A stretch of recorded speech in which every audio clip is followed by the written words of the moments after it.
barbed wire.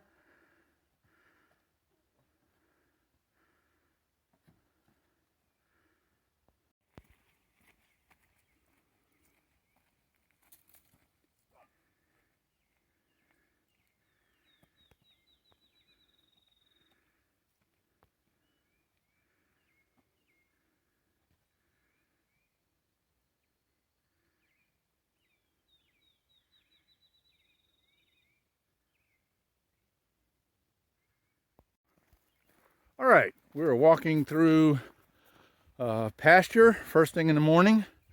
It is Friday, April 15th. That's Good Friday. And glorious day. We woke up this morning, and for some reason, both of us, our hands got cold real quick when we first woke up. And then we got some coffee. We were good after that. And now out here, it's a beautiful day so far. Look at this lovely pastures. We're walking through them. Sun's out. Glorious day. You cannot complain on a day like today. So we are going to soak this one up.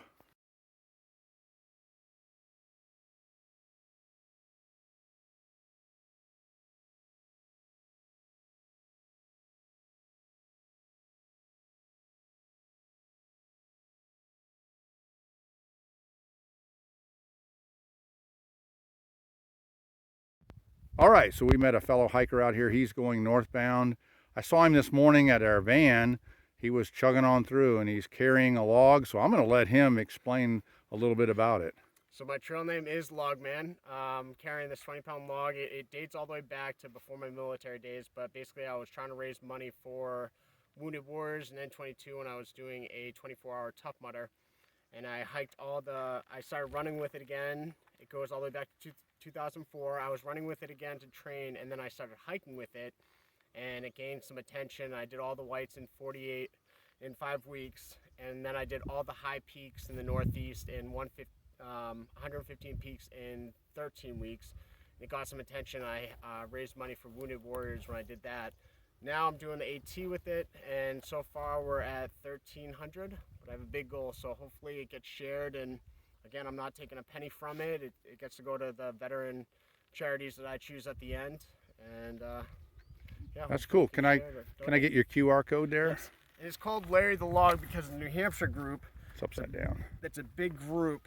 Probably would work. And they wanted to name it. So when they said Larry, I went with Larry. It's funny because someone else was like Lincoln Logs, and had all these, but I was like, Larry it is, you know. I'll let them name it. That's an awesome story, and good luck on the rest of your trek. And everybody out there who's hiking, they all try to lose weight, and he's throwing 30 pounds on there. So good luck to you, buddy. Thank you. All right. Nice meeting you, Logman. Nice to meet you.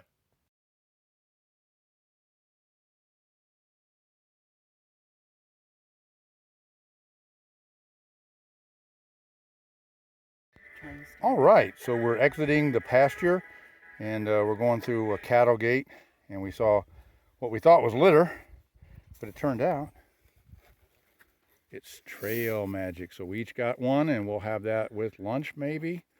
It's about 11:30 in the mornings, and man, the sun's coming out, so when you're hiking through the pastures, it's warm out here, so that might taste really good later on. Thank you, Trail Angel. All right, we're on top of a little hill climbing up out of there, and that little pasture is where we went through. I got two poles up, sorry, but look at the right one.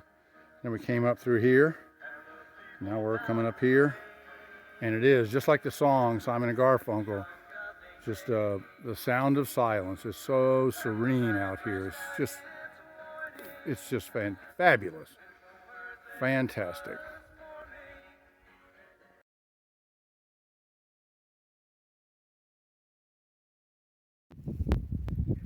All right, we're almost to the top of this climb, which is hopefully our last climb of the day.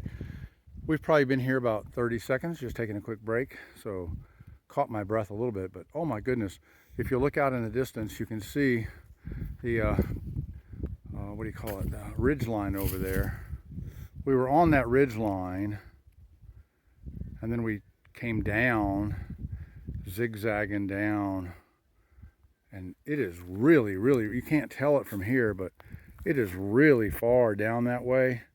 And we had to hike up this way. And oh my goodness, 2 weeks ago, we would have had to have stopped 5 times coming up. Today we just stopped twice, and that was only once for water and once to just turn around and go, wow, look at how we're doing. So we're not like the fastest people in the world, but we are getting, as Chicago says in their song, we're feeling stronger every day.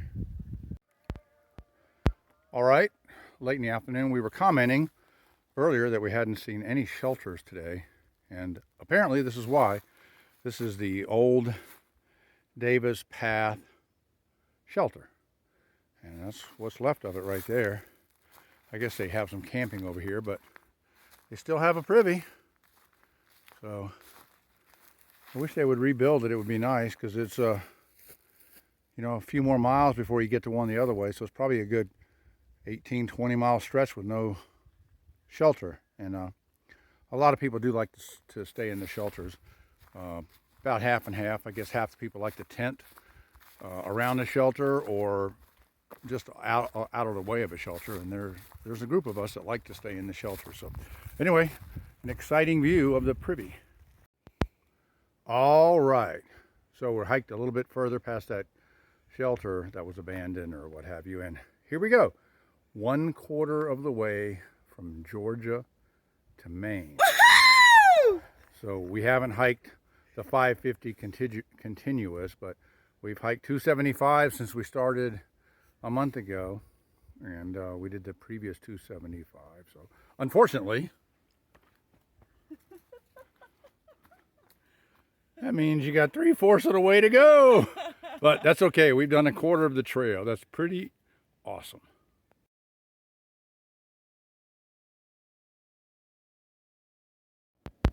So we've been walking all day through forest and what have you, where the undergrowth was basically non-existent, and it's mostly been just brown leaves. And then now we get to this section, and there's lots of green poking through, so it really does spark you up, perk you up. It's really nice to see a difference in the scenery. So we're getting down lower in the elevation. We're probably about 0.8 of a mile from where we parked at. We can hear the interstate, and so that's always a good sign. And yeah, this is lovely to see all these little things. So I'm going to focus in on what they are, and if you know what they are, please tell me in the comments, because I don't know exactly what these things are. They're real cool, and that's what the green is out here. So it's not some sort of fern or something, I'm not sure. So please, if you know, let me know.